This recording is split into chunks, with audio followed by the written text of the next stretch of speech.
Je passe la parole maintenant à Fabienne pour la conclusion de grands témoins de cette journée. Et d'emblée, je vous remercie tous, puisqu'après, je pense qu'on partira de votre présence ici et du renouvellement l'année prochaine autour du 30 janvier, normalement le 30 janvier.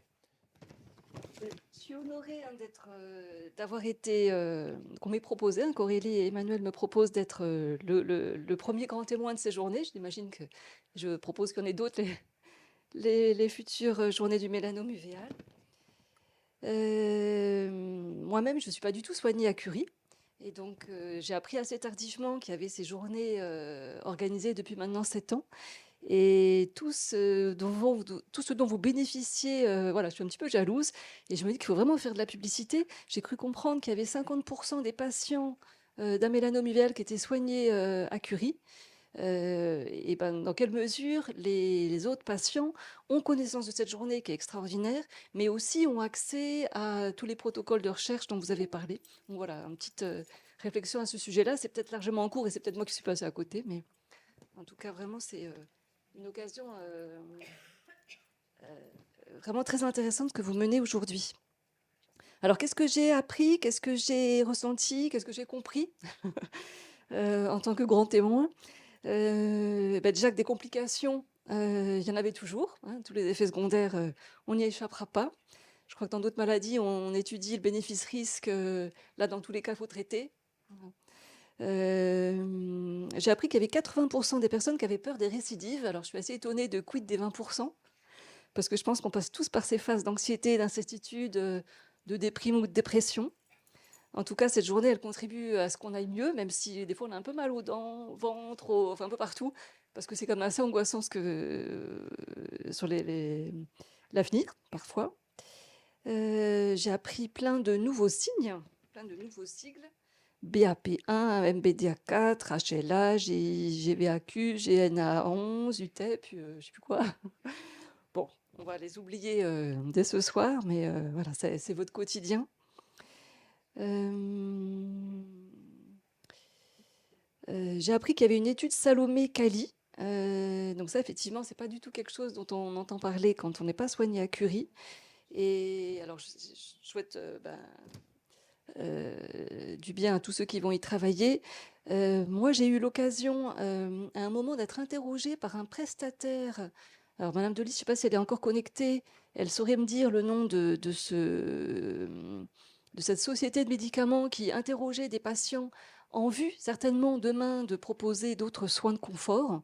Et ben, symboliquement, ça date d'il y a 2 3 ans, j'avais trouvé ça génial d'avoir un temps qui m'était dédié, où on pouvait parler de tout ce qu'il y a au-delà du traitement. Et donc voilà, je pense que l'étude elle-même, elle fait du bien. C'est peut-être pas évaluable, mais c'est un ressenti, je pense, qu'on peut partager. Je vais vite, hein, parce que je sais que le timing, il est largement débordé. Du coup, c'est en venant à ces journées que j'ai appris qu'il y avait la possibilité de faire des analyses génétiques. Donc j'ai pu la réaliser et rencontrer la collègue là, qui exposait ce matin un petit peu le principe de cette analyse. Donc je vous invite vraiment à la faire, hein. C'est une voilà, petite analyse salive et sang. Et ça permet de savoir si on a ou non une famille qui pourrait potentiellement être également concernée. Alors on a parlé de l'ANPACO. Moi-même, l'ANPACO, j'y adhère. Et c'est vrai que Madame Delis, elle apporte un soutien, je trouve, extraordinaire au moment où on apprend la maladie, parce qu'elle a une patate de dingue et elle nous remonte le truc. Et donc voilà, je vous invite, si vous n'allez pas bien, vous appelez Madame Delis, ça ira mieux. Et quid demain de cette assos, comment on la soutient, comment on développe d'autres formes, hein, voilà. Je pense qu'on a tous un peu un rôle à y jouer. Et puis, alors on a beaucoup appris de choses sur la richesse des projets, les études, les travaux, les règles, la rigueur des essais cliniques, le temps aussi, hein, le fait qu'effectivement les prélèvements, ben voilà, on n'a pas forcément les résultats, mais on a une petite boîte quelque part qui sera exploitée par les chercheurs. Alors pourquoi moi? On a aussi eu une réflexion sur pourquoi moi. La maladie, elle est rare. Souvent on dit ce qui est rare, c'est cher, c'est précieux. Donc nous sommes précieux, vous êtes précieux. Et donc je terminerai par vraiment un énorme merci. Voilà, j'en suis émue, j'ai la voix qui tremble. Franchement, moi je trouve c'est épatant ces journées-là. On sent votre humilité, votre gentillesse, votre intérêt, votre passion. Et franchement, chapeau. Merci beaucoup. Merci.